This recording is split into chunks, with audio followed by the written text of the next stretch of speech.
I'm not hearing you.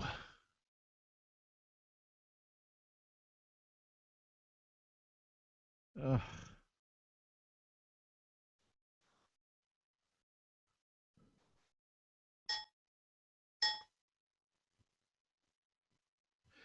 I'm not hearing you. But it could be on my end.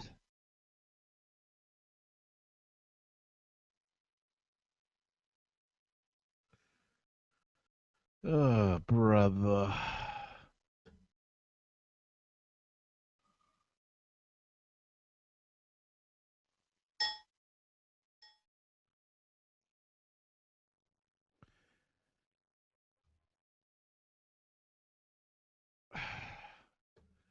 I can't hear a word you say.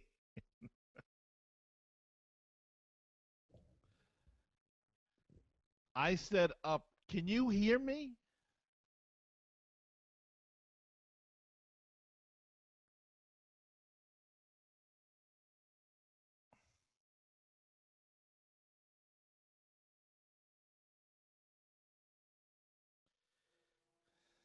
Hold on. What can I do here?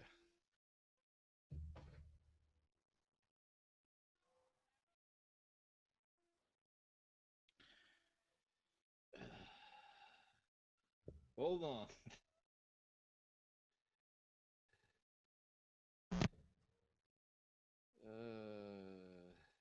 He's going on and on like crazy.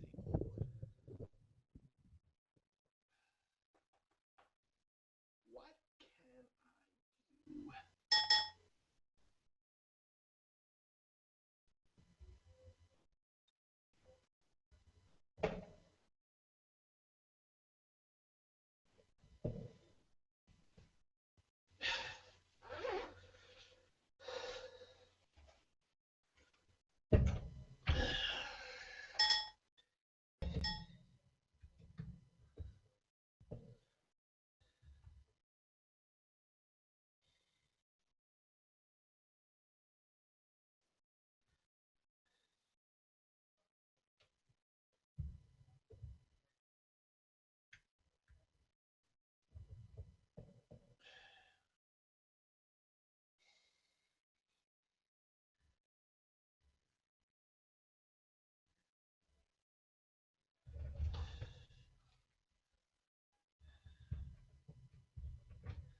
I'm not on. I'm not hearing you. I'm I'm gonna leave.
See if that works now.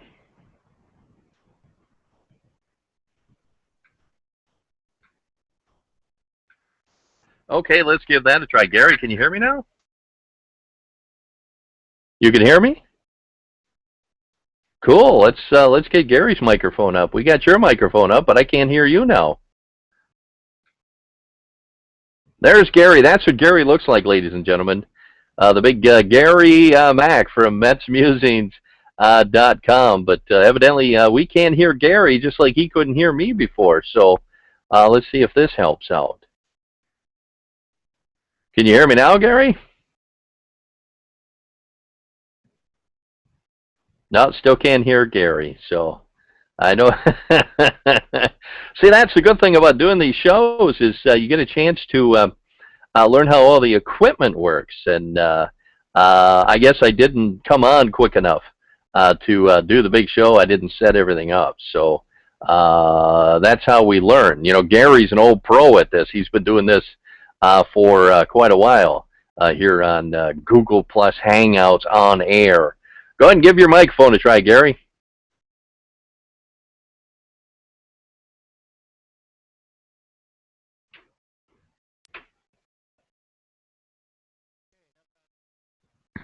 I can barely hear you. I'm getting just a little bit off of you.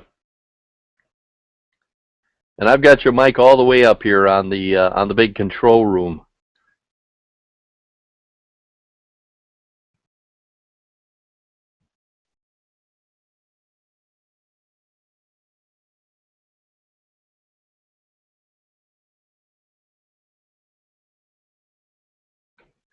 We'll let Gary play with his microphone there a little bit. Gary, when you can get your microphone to work, just go ahead and break in, and we'll. How about now? See, now you sound perfect. People can hear you. They can hear that golden throat voice of yours. How are you tonight, Gary? I'm good, and how are you out there in Middle America? In the greatest city in the world, Milwaukee, Wisconsin. Hello, everybody. You know, nobody's really watching this, so. You know, people that are going to watch the replay on YouTube before I can get up there and delete it are going to be going, what is wrong with these two? So we'll go ahead and just try to do a show. You know, Gary, this is the first time. Well, I should say the second time because I did do a test run that turned out. It turned out my microphone didn't work, and I did a half hour and didn't realize it, and it was a half hour of me moving my mouth, but that's okay, you know.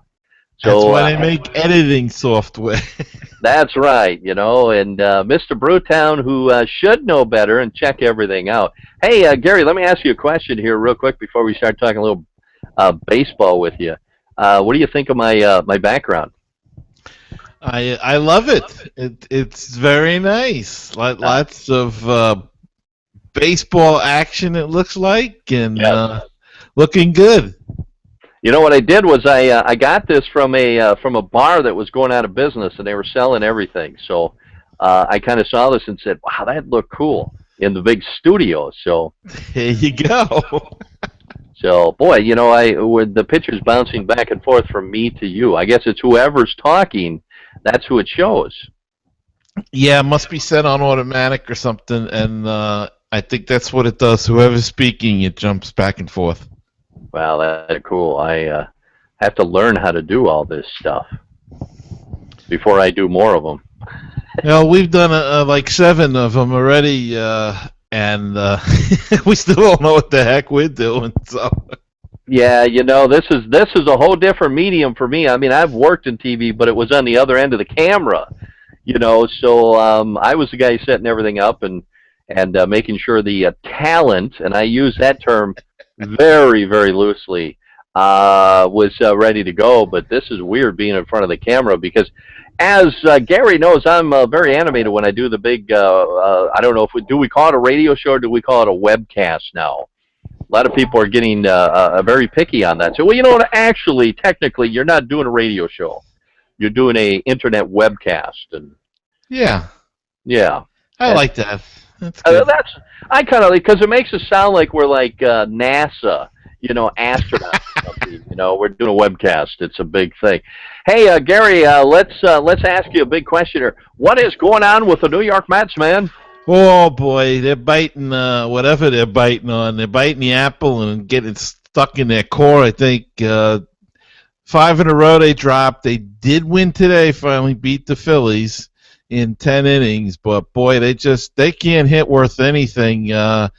Nobody can get that big hit. When they had a good run a couple of weeks ago, and but they went to Colorado and lost a couple of heartbreaking games. One game they had a 3-0 lead in and blew that. Another one they had a 6-0 lead and blew that. And then went to Miami and got swept there. And again, the same thing. They could have won 2 out of 3 or 3 out of 3 even. But just bad bullpen and not being able to get that key hit. They get the men on base the other night against Philadelphia. They had, between the two teams, I think they set a new record with 30-some-odd men left on base. So it was they played like a 5-hour game, and it was only 11 innings, and I think the final was 2-1 or something like that. So there wasn't a lot of action going on. Usually when you play a long game like that and go into the extra innings, there's some, it's one of those 11-10 games or something. But they're searching around. They sent 2 guys down, brought 2 guys up, trying to get some offense, and we'll move on from there and see. They got the big Subway Series coming up here in the city. Mets versus Yankees, who you guys just did a pretty good job dusting off out there. We did. Friday night kind of scared everybody because the Yankees won, and we thought, oh, man, the Brewers have been struggling.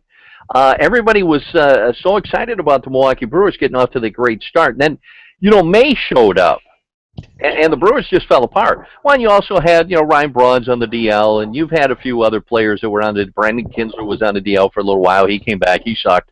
I mean, he was just – and again today, he gave up some hits. He's pitching across his body. These guys are just hitting him. But, the Brewers last night against CC Sabathia, former Milwaukee Brewer, by the way, they came back and they hit 3 home runs off of CC, and they won that game. Today they had to come from behind, and, K-Rod gave up his first run of the season so far.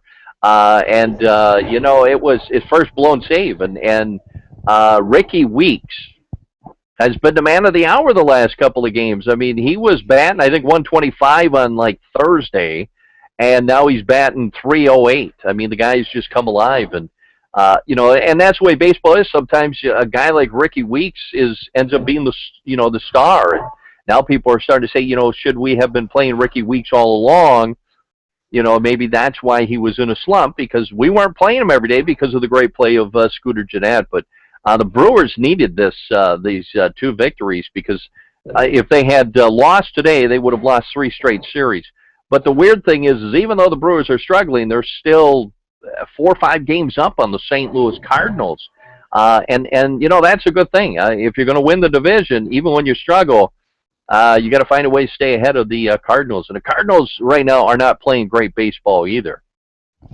No, they really haven't played decent baseball all this season at all.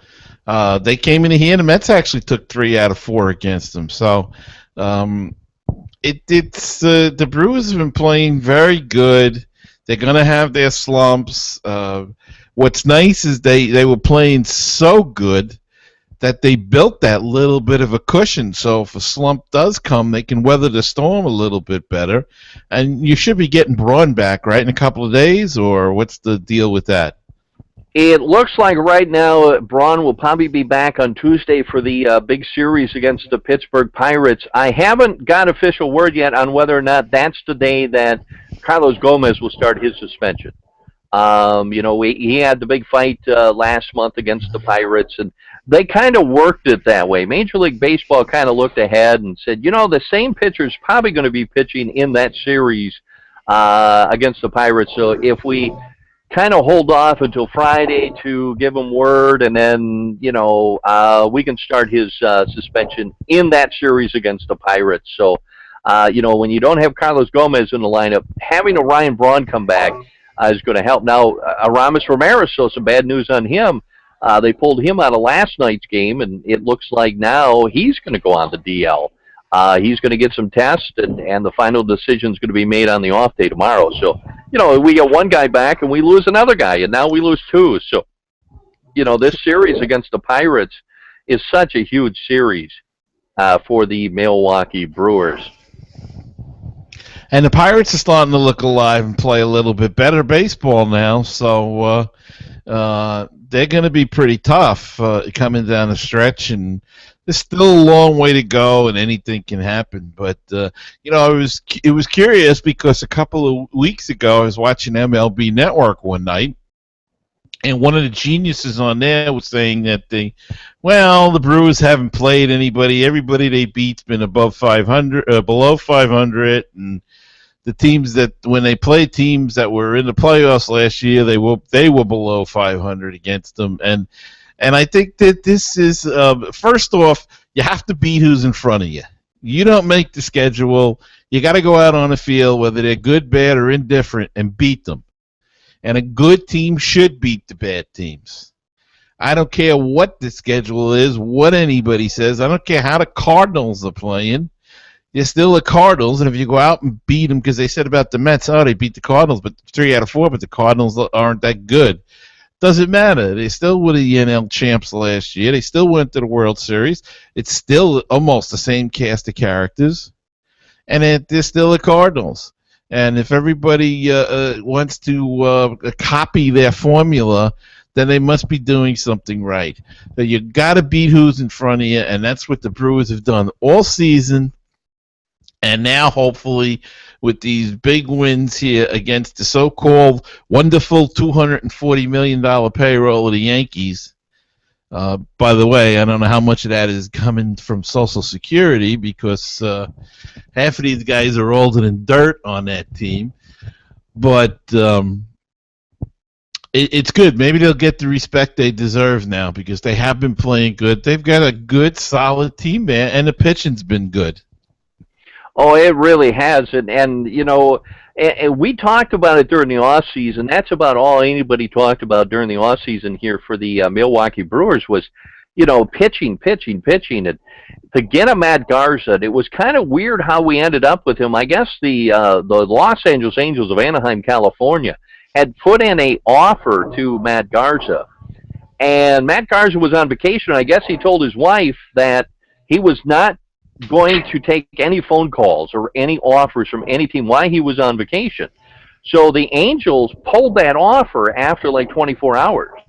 Now, it kind of says to me that the Angels weren't really serious about sending Matt Garza because, you would have waited a couple of days at least.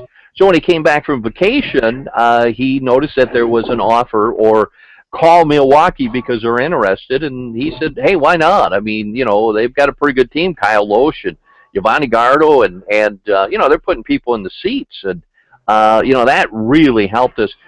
And making the trade for Will Smith, you traded Nori Aoki, your leadoff hitter, a very good baseball player, for Will Smith. And a lot of people are like, who's Will Smith? What's this guy? The Royals?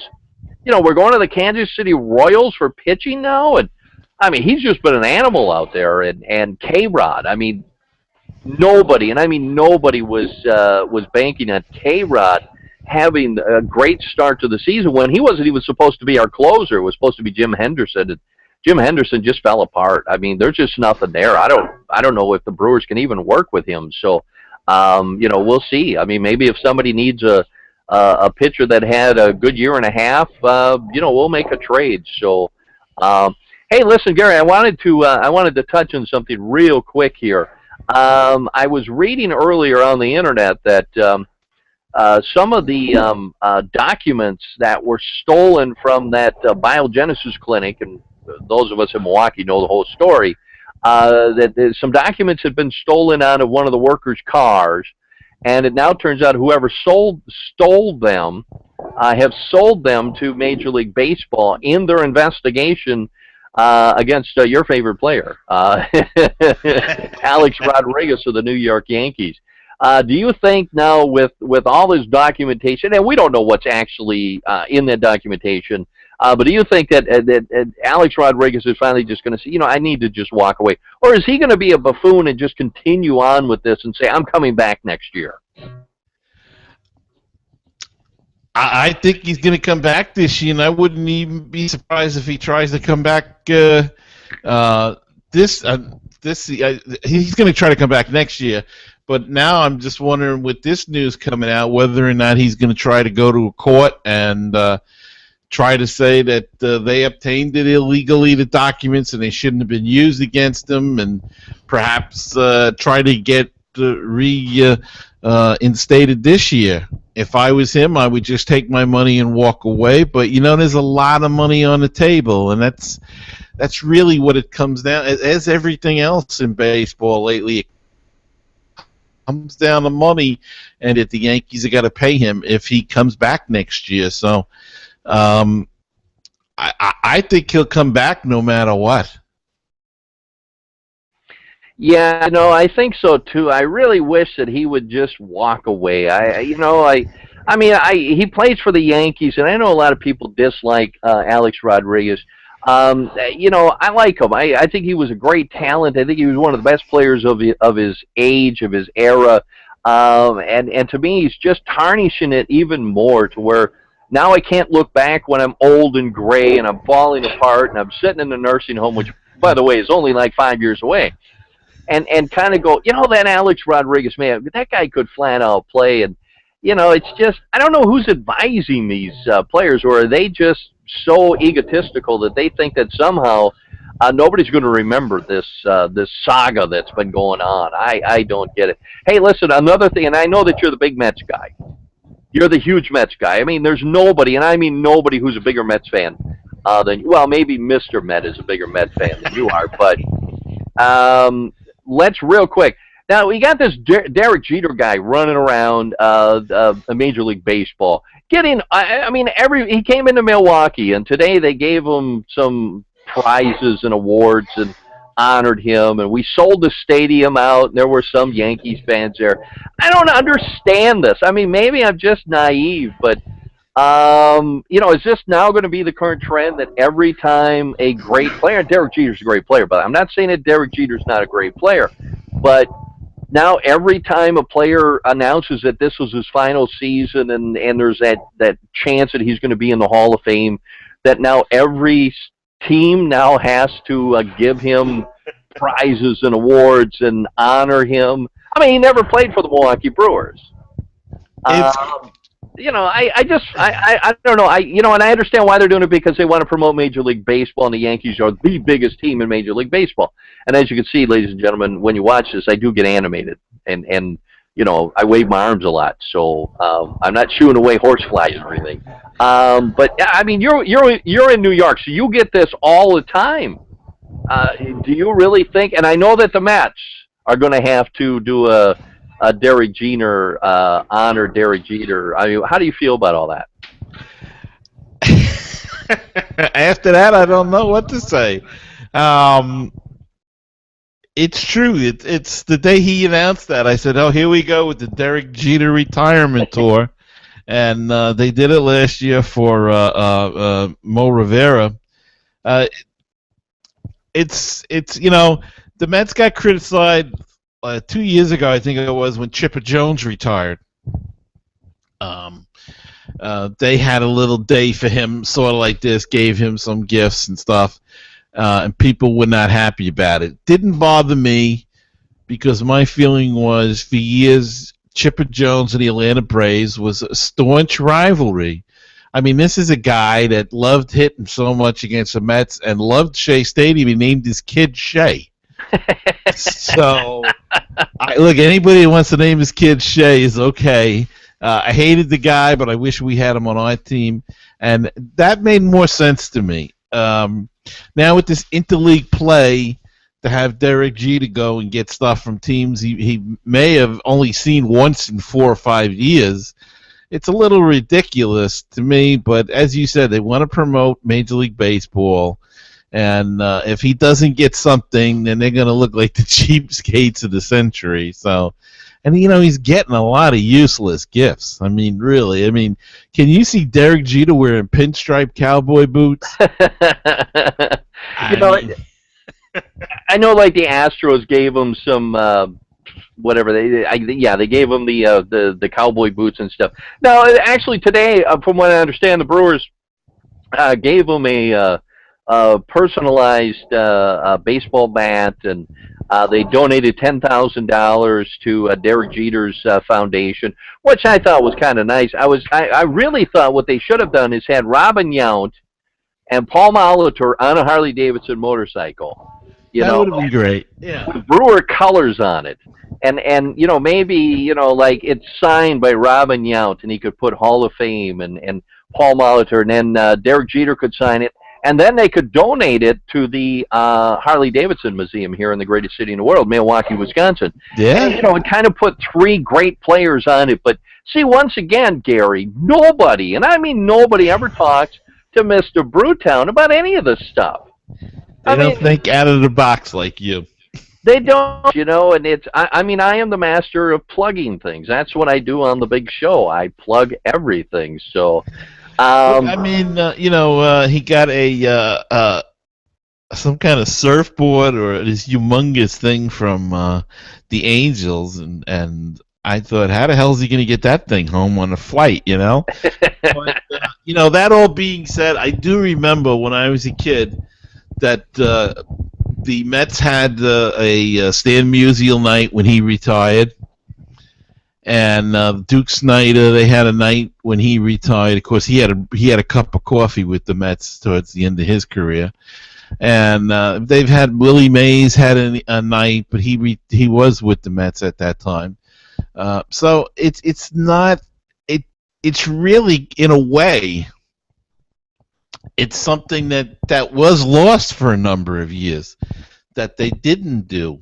But it was individual teams. It wasn't like every team, and it was, like I said, it was they to sell the tickets. It was Willie Mays night, and then you go before the game. There were ceremonies and stuff.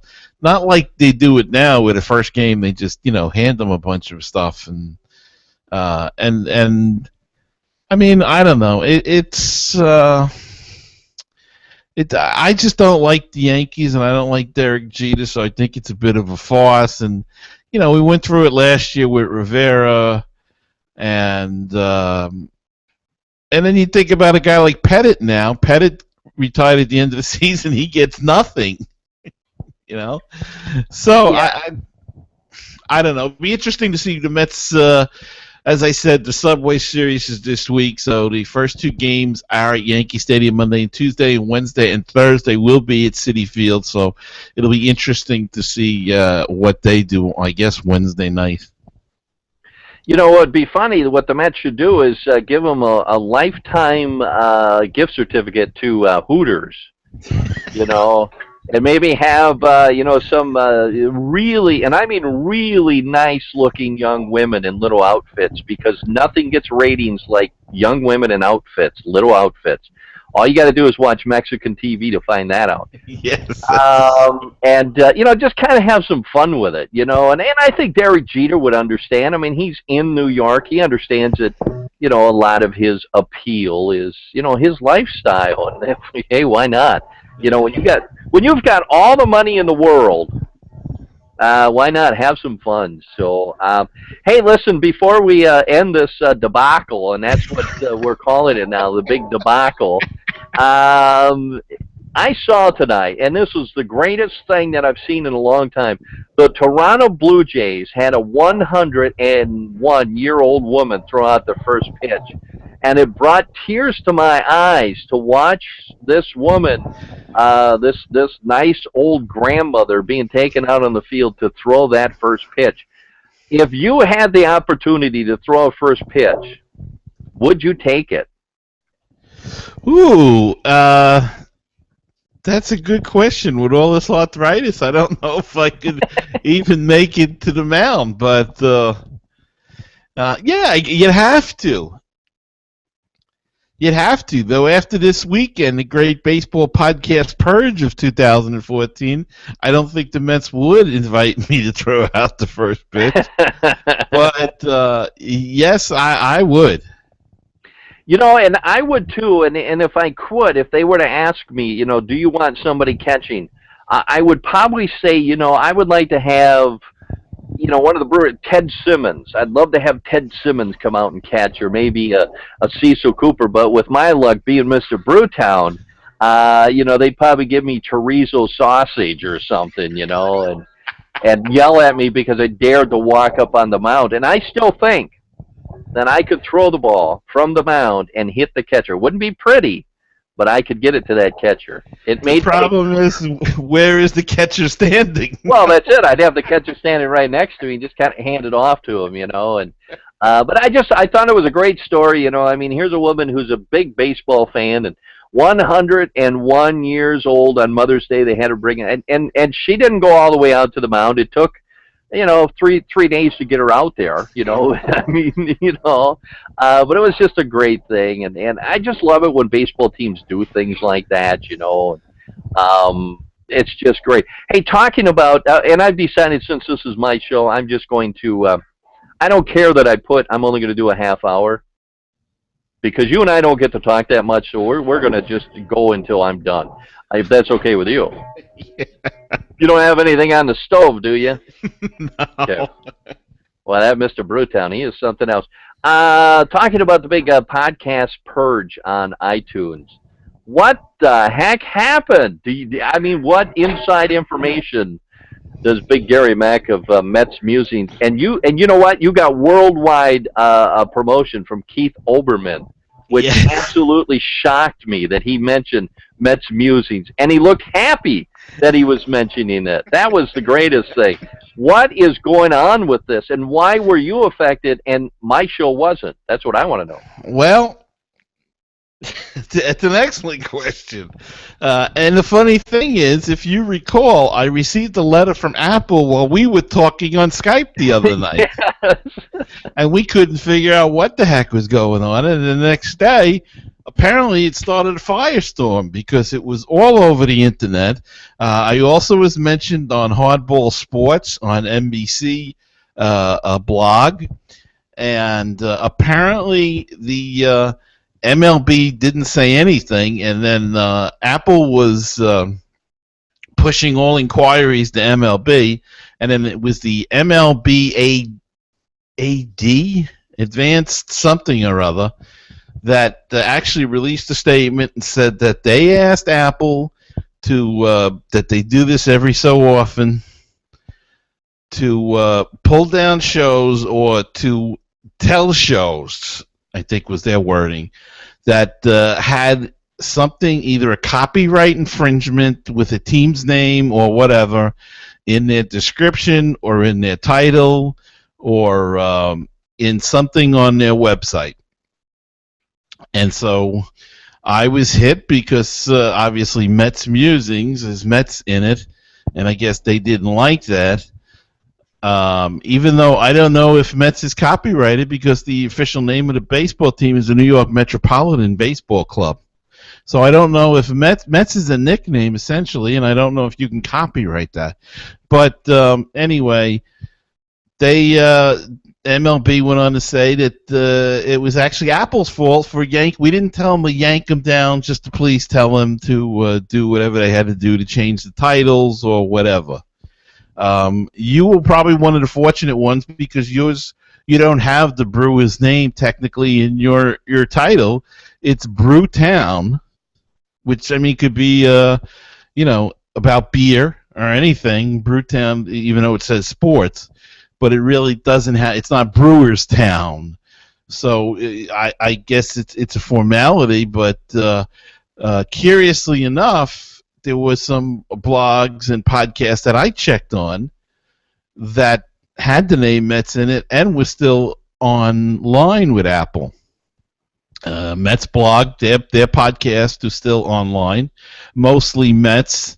Now I have affiliations with SNY or Verizon, so that's how they probably got around it.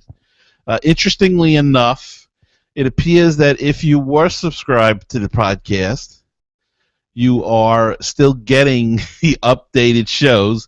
You just cannot go on iTunes and type in Mets Musings and join from there. But we're on so many other things that I don't know if I'm going to change the name and go back to iTunes. I might just try to see how it affects the listening ship. But I was as shocked to you when I heard that Keith Olbermann mentioned the show on the air, and what had happened was I got a notice that Keith Olbermann had mentioned Gleeman and the Geek, and the way the guy wrote this, I thought they were on it. So I said, "Oh, let me go check this clip out to see whether or not, if these guys were on, because that would be great if he had them on and really pushed for it." And of course, if you saw the clip and they weren't on, but he started mentioning websites and he mentioned Mets Musings, and I was like, "Whoa, this is great!" So Yeah. so actually, we're probably getting more publicity for getting banned from iTunes than anything else, and I made that the title of my last podcast, "Banned from iTunes." So Yeah, I saw that. And I just find the whole thing ridiculous. And once again, why Apple it didn't send out, kind of a warning that you have X amount of days to either change the name so it isn't, in their opinion, infringing on any copyright laws, and give all the podcasts that they ended up booting off their service some sort of a warning so you could take care of whatever. And I think what happened with some of the blogs and some of the podcasts is they had the disclaimer. Now, I've had a disclaimer on my site, and it shows up on iTunes for about 5 years, and it basically says that, Mr. Brewtown is not affiliated with Major League Baseball or not affiliated with anybody except for Mr. Brewtown. I mean, my opinions are my opinions, and, and nobody endorses my opinions except for me, in my own little way. But I just, the whole thing is just silly. And what I find funny, and I'm closer to it than I think a lot of people, because I live in Milwaukee, and that's where Bud Selig has his office. Now the commissioner's office is in New York, but I don't think he's ever there. He's always here in Milwaukee, and it just kind of it kind of surprised me. The Major League Baseball is, we didn't have anything to do with it, and I find that amazing. I think Major League Baseball had a lot to do with it, and I'm going to go even a step further here, Gary, and I'm going to throw this out there because you've known me for a number of years. You know that there's certain things that I believe in. I'm in some conspiracies, and I think there are certain media members out there that may have said something to Major League Baseball, whether it was meant to cause Major League Baseball and iTunes or Apple or whatever you want to call it to take off certain shows. But there are certain media members that absolutely hate what you and I do. They think that we should not be allowed to do this, that they should be the only source in existence to get any kind of New York Mets news or Milwaukee Brewers news, and we'll never know. But it would not surprise me if that came out that Major League Baseball decided to tell Apple to pull these programs because certain media members said, we don't like those podcasts. They're just a bunch of angry sports fans in their parents' basements spewing hate, and which is only on my show. And meantime, listen to some of the sports radio shows on legitimate radio, and they're hate mongers. They're spewing the hate against the team. So I don't know. I heard that MLB was trying to set up a network of podcasts, and their podcasts are pretty awful and pretty boring. So they want to try to cut be the only product out there by getting rid of the independent guys. In which case, I say, well, why don't you hire some of the independent guys then for each team? Because there's independent guys out there doing better podcasts than what Major League Baseball and the media so forth are doing. I mean, it's easy for ESPN to take one of their guys' shows and just cut it up and put it out as a podcast, but that's not really what a podcast is, I don't think. To me, it should be more of an independent thing. And okay, so if we're using the name, really, what's the big deal? We're not making money on it. We're promoting you. We're trying to put people in the seats for you, and I don't think that's where Major League Baseball doesn't get it. We're promoting the game because of our love for the game. That's why we do these things. And it's ridiculous that it's almost like biting the hand that feeds you. And I've heard a number of guys say, I'm not going to a game this year because I'm pissed off at Major League Baseball. Now you're hurting your individual team, and we don't know to what extent the teams had to do with it. Um, Again, if you get an affiliation with some team and they don't mind it, apparently you can stay on the air. But there are plenty of other outlets other than iTunes that people have found, and we're going to keep doing that. I'm going to stay on baseballtalkradio.com, and that's going to get my feed. And of course, I have my own MetsMusings.com, and I'm just going to go from there. I'm all over the place anyway, so why do I need iTunes? And absolutely, and I really, and I said it on my last show, I don't really get any hits from iTunes. I tend to skew, my audience is 35 and older, and most people over 35 really have no idea what iTunes is, and they really don't care. So it makes no difference to me. I guess it's the principle. Like I said, being here in the greatest city in the world, Milwaukee, Wisconsin, we all love Bud Selig. We love what he did for the Milwaukee Brewers. Not necessarily that he was a great owner, because he was not a great owner. If you look at the history of when he owned the team, they were really bad more than they were good. But as a commissioner, I think he's done a great job. I mean, baseball's never been more popular. They've never made more money. He got them on all the big cable networks. They were one of the first sports leagues to get into the internet, but it's time for him to go. It really is. It's time to get somebody new. It's time to get somebody fresh, somebody who maybe will understand that, hey, like you said, these guys are selling our brand. I mean, there's a guy in New York, that's a huge Mets fan, and he's selling the New York Mets. There's this guy in Milwaukee that is just absolutely crazy about the Milwaukee Brewers, and he's screaming and yelling about the Milwaukee Brewers, and maybe work something out with us. Start on MLB.com, just because they have the blog where anybody can sign up. And you can have an MLB blog. And, our good friend Rich Baxter brought that up because he's been doing a blog on there for years, and his blog is called The Fightin' Phillies. And he's been on MLB.com and never had a problem with that. Now, he got a letter, too, because his podcast is called Phillies Talk. Maybe he should have kept the name Fightin' Phillies on it, and maybe he would have escaped that. But it's 6 of one, half a dozen of the other. I think the latest I heard from him was he was going to reapply, and I don't know whether he did that or not. But to see, almost like a guinea pig to see what happens if they turn him down again.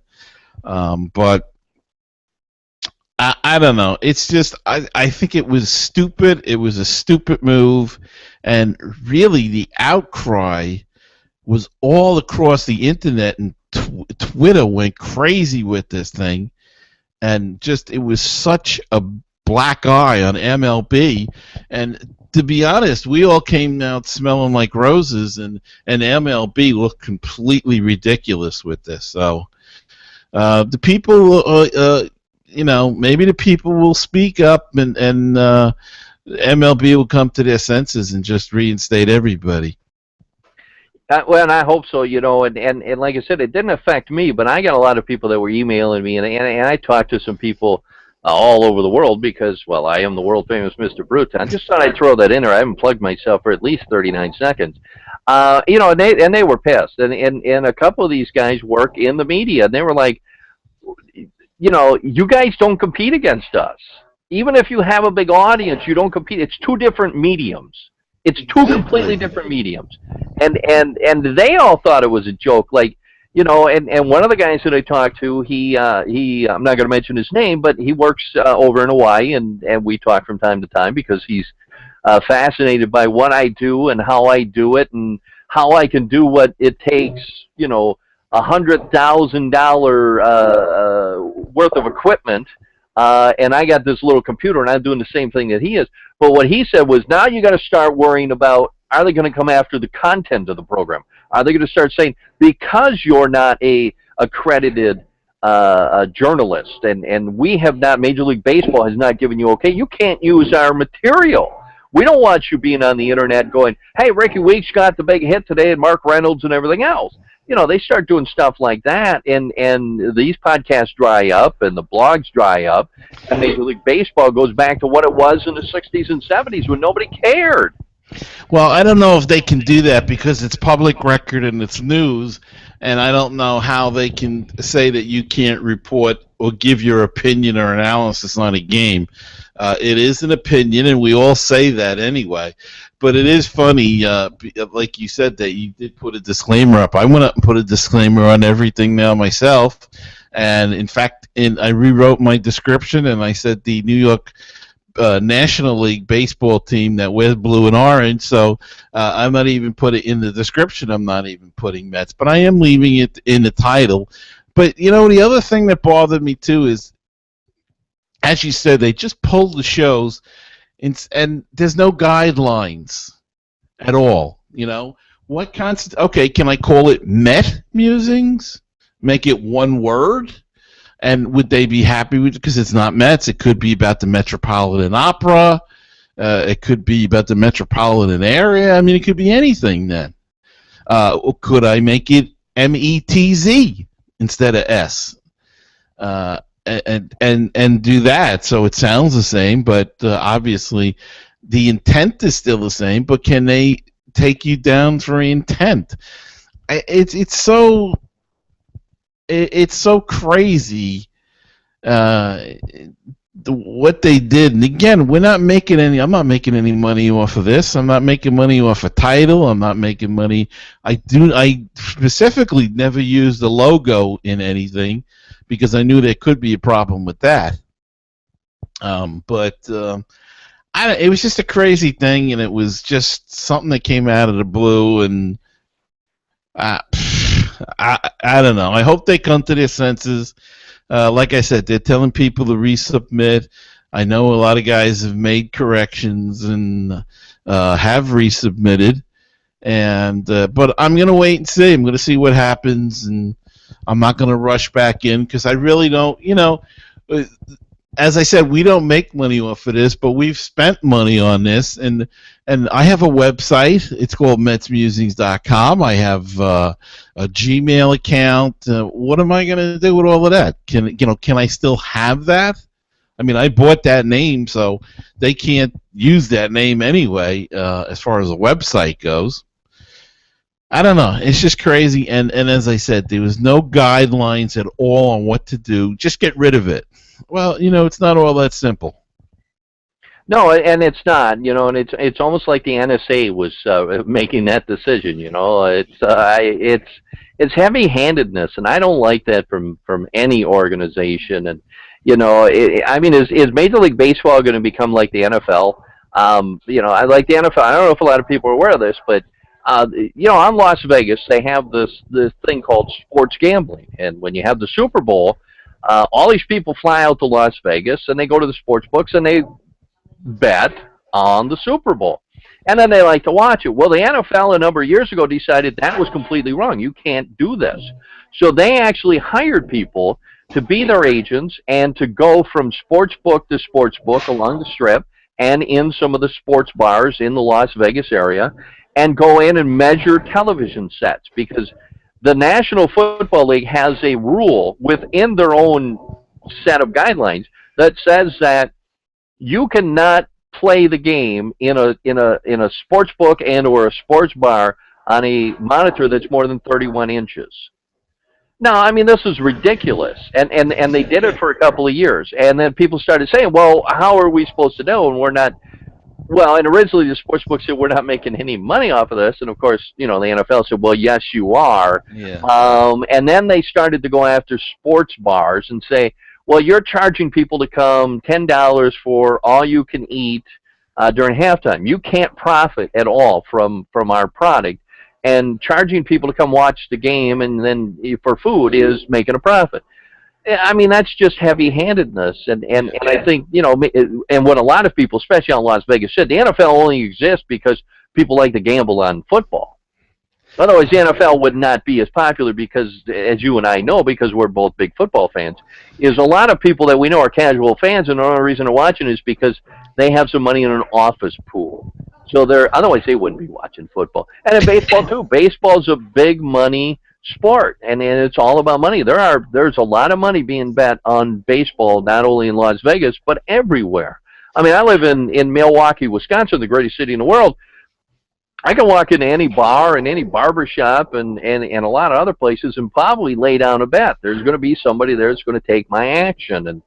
Like I said, it's just time for baseball to move on and maybe start answering a lot of these questions because, these podcasts and these blogs are huge. They're all over the place. And Major League Baseball and the NFL has just got to get used to it. And they got to come to some sort of agreement with all of us and maybe put together a panel, send us a survey and say, what do you think of this as guidelines that you guys can follow so it doesn't happen again where, iTunes, which is basically like the old Soviet Union, just destroying people for the fun of it.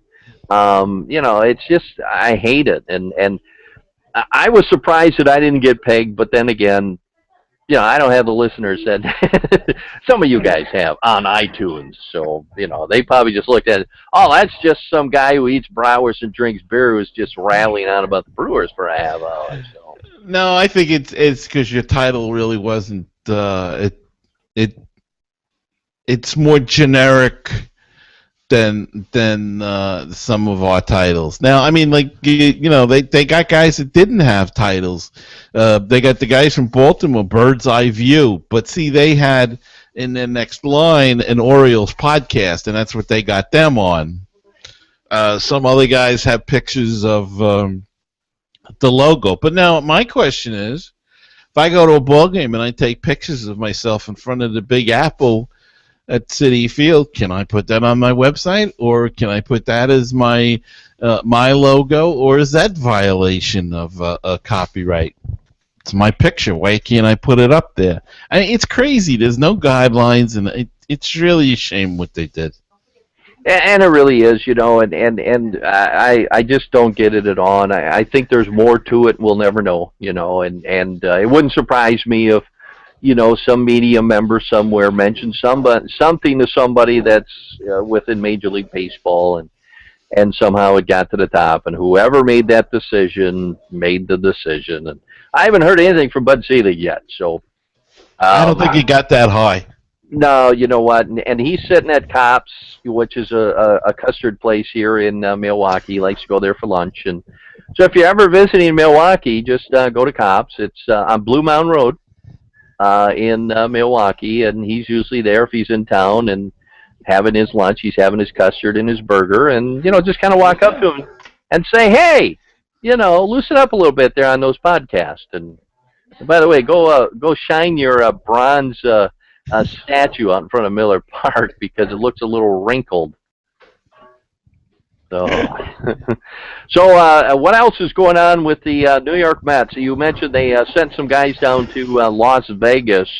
Was it because of non-performance, or they just had somebody down in the minor leagues that they thought could do a better job? No, pretty much non-performance. Ruben Tejada, the shortstop, was struggling. He's still with the team, but they did bring up the young Wilmer Flores to play some shortstop there, and he played a couple of games. He didn't really hit. Tejada did have 2 hits today. And then they sent them Josh Satin, who was the right-handed first baseman side of the right-handed first baseman duo that they got, a lefty and a righty, switch back and forth. And he went 0 for 5 the other night, and he's been like 0 for 13. Doesn't play that much. He came up last year, was red hot. But as they said on the broadcast, he came up red hot. He was playing every day. He was hitting. He had a swing and a groove. Now he's up this year, and he's sitting on the bench a lot, and it's hard to get in a groove. So they sent him down, brought up a young man, Eric Campbell, who got a start today, but he played some last night, came in as a pinch hitter, with the bases loaded and hit a sacrifice fly to get the go-ahead run at the time. And his folks were at the game, and it was they were quite excited about that. And today he got his first major league hit, and they were at the game again, so it was a nice Mother's Day gift for his mother. And we'll see, where they go from here with. I think there's some moves some other moves they should make. I think they have to shake the team up a little bit, and they got to do something with the bullpen. They had the guy that was up last year, Vic Black. He pitched lousy in spring training, but he has found his way and has been scoreless in his last 8 outings or so in AAA, and I think it's time to bring him up and maybe say goodbye to Jose Valverde or perhaps one of the other older guys that just aren't carrying their weight now. And that's a lot of weight when it's Valverde. Not as much as Bartolo Colon, but... And I think they have to make a trade. They got to look. They might have to move a Zach Wheeler or something for a big gun. And we'll see. But they have some pieces, and I think they're going to have to pull the trigger on a trade either by July, by the deadline, or even sooner. So. Yeah, and it surprised me, Jose Valverde, when he pitched for the, and this was a long time ago, when he pitched for the Arizona Diamondbacks, man, I thought, wow, this guy can just flat out throw. But, you get to a certain age and it's just time to walk away. And, and some of these guys, they just love the money. They love the travel, I guess. They like all the perks. But, and my final question to you, then we're going to let you go, Gary, because I'm getting tired. I got to go to bed, man. I'm getting to be an old man. Both of us kind of talked when we made our picks that we had the Mets at 500 or just a smidge better. Is it still possible to be 500? I think it is. They're only 2 games under 500, so they're still hanging around there. This was not good, having a 5-game losing streak, but they won today, so they snapped that. So now it's time to sweep the Yankees again, like we did last year, hopefully. And the Yankees are they've got a lot of problems. Sabathia just went on the DL today, so I don't know who they're going to be pitching in this series. And sometimes that's bad too, because if it's somebody you haven't seen. You're not used to them, and the Mets seem to do very poorly when they haven't seen a pitcher before. So who's going to pitch in this series? I don't know. But, yeah, I think it's still reachable. It's still a long way to go. We're only, not even a quarter or a third into the season yet, and still a long way to go, and I think there's plenty of time to get back on track and just hang around at 500. They were 4 games above, and like I said, they lost 5, and now they're 2 games. I don't know how the math worked out. That didn't work out right, but they're 2 games below 500. So just hang around, that kind of thing, and then hopefully you put a hot streak together and go from there. And I think really they're mainly missing some key hitters, a key hit at times, and the bullpen, because the bullpen blew a couple of games this past week, so it could have not been a 5-game losing streak with some good relief appearances. But the other day, I think, when was it? Wednesday, Jonathan Neese, or Tuesday, he pitched a brilliant game. Brilliant 7 innings, shutout ball. Bullpen came in the 8th inning and walked the first 3 guys, and they scored 2 or 3 runs. It was tied, and they won in extra innings. So it's stuff like that. The starting pitching has still been pretty solid. It's just getting that bullpen to gel, and they're an up and down bullpen so far. They've been fantastic at times and awful, god awful on other times. So if you can just work that out, get that set, and hopefully some with the hot weather coming, the hitters will get a lot of warmer, and I think the 500 is still reachable.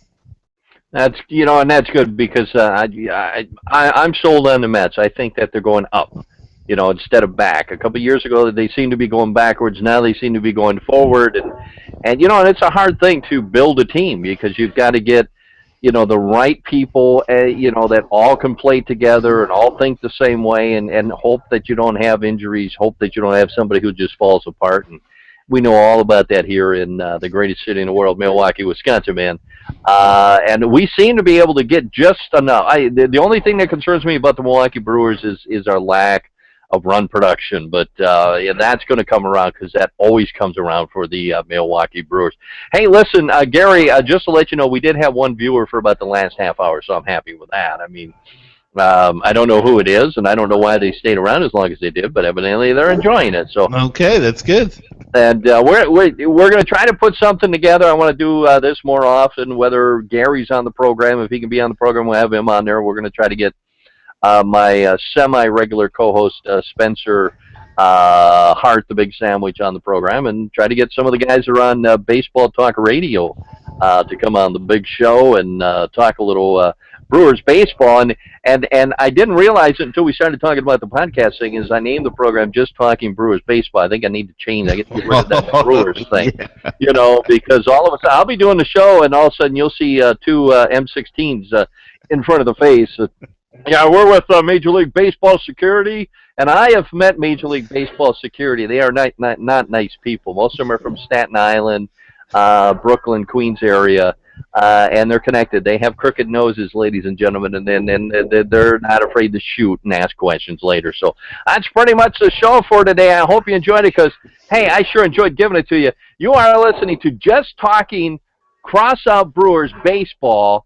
I'm Mr. Brewtown, and that's pretty much the show for today. And as I always close out my big podcast, Mr. Brewtown has left the studios.